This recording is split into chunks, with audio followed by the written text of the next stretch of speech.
My childhood dog just showed up at my house after 30 years.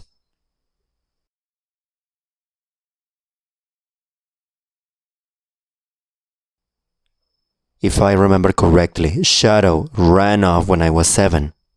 The story I always heard about how he came into our lives was that my dad brought him home from a coworker who had tried to train him up as a hunting dog. Apparently, Shadow didn't display the correct instincts, and to be honest, it does make sense. He was a husky Labrador mix, so he leaned a little bit into the willful side of his lineage. Everyone else remembers Shadow as the prototypical family dog. Loyal, loving, protective.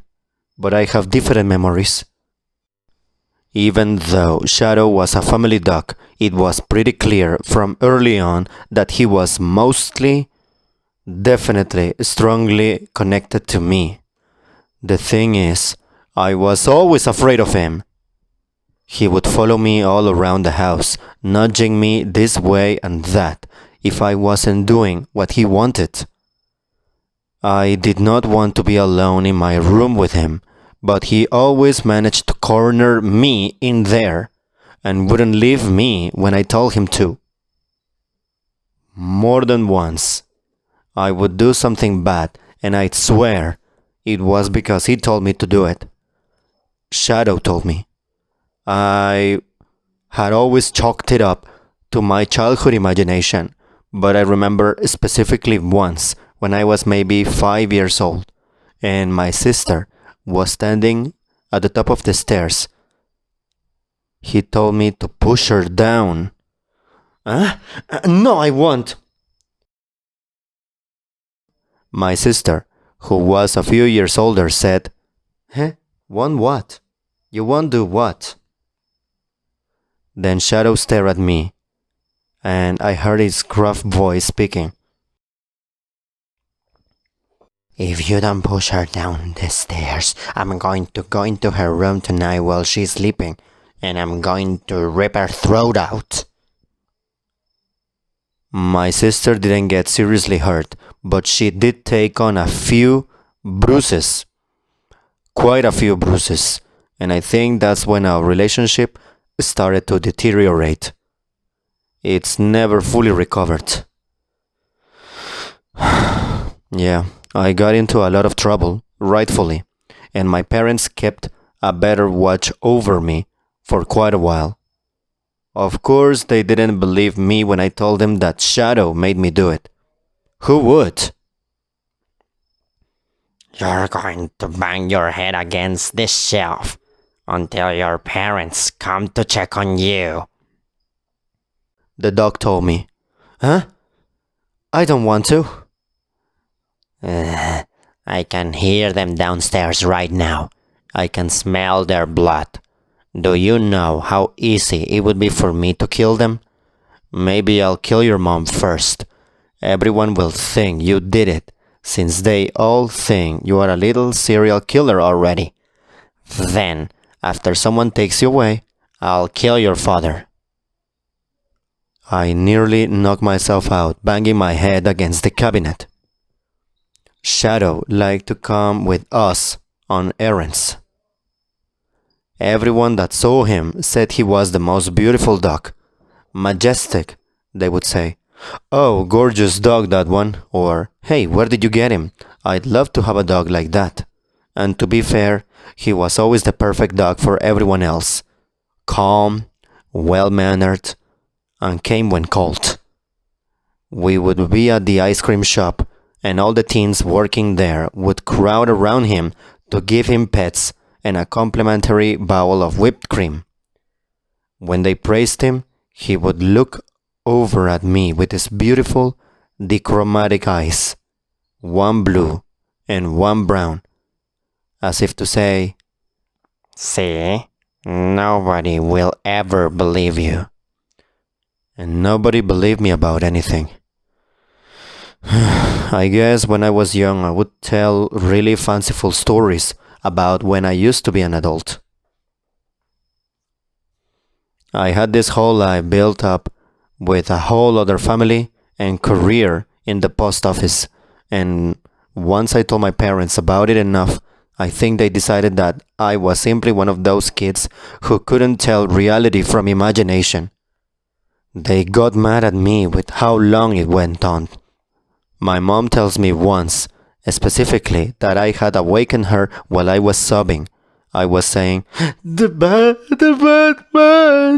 he killed me, he broke into the house and killed me with a gun.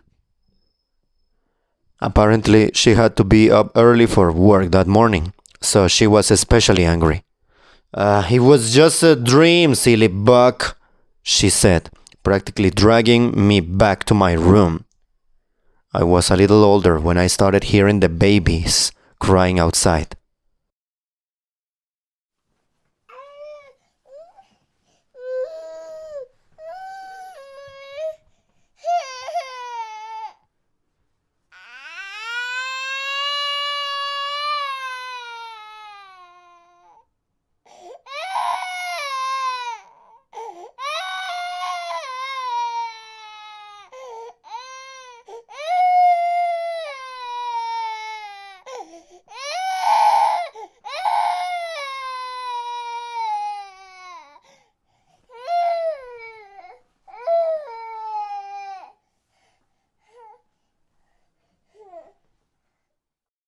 Not every night, but maybe once every couple weeks, I would awaken in the middle of the night, afraid.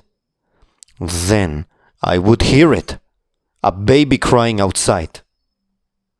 My mom threatened to lock me in my room at night if I didn't stop waking her up every time I had a nightmare. And where had the dog gone? She thought. If he was in the room, I would feel protected and wouldn't have to wake her up every time I had a nightmare. I was at a brunch with my mom recently when the topic came up about how I was always so imaginative as a child. And she filled me up with some information that I was not aware of.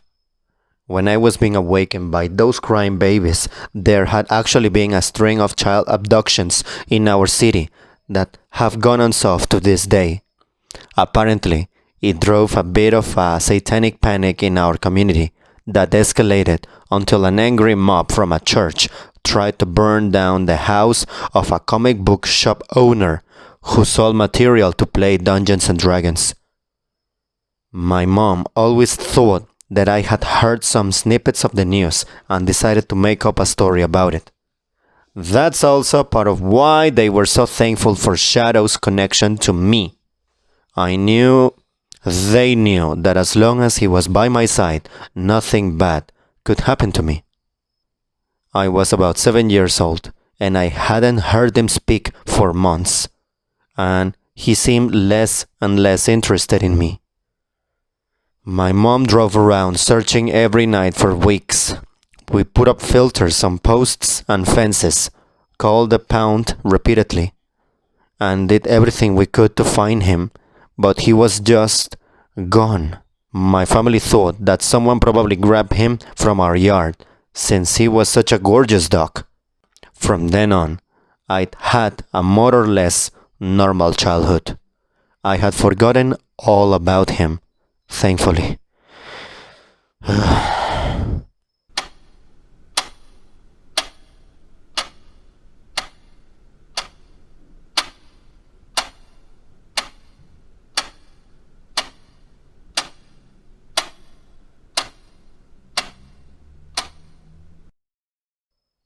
Then he showed up inside my house today.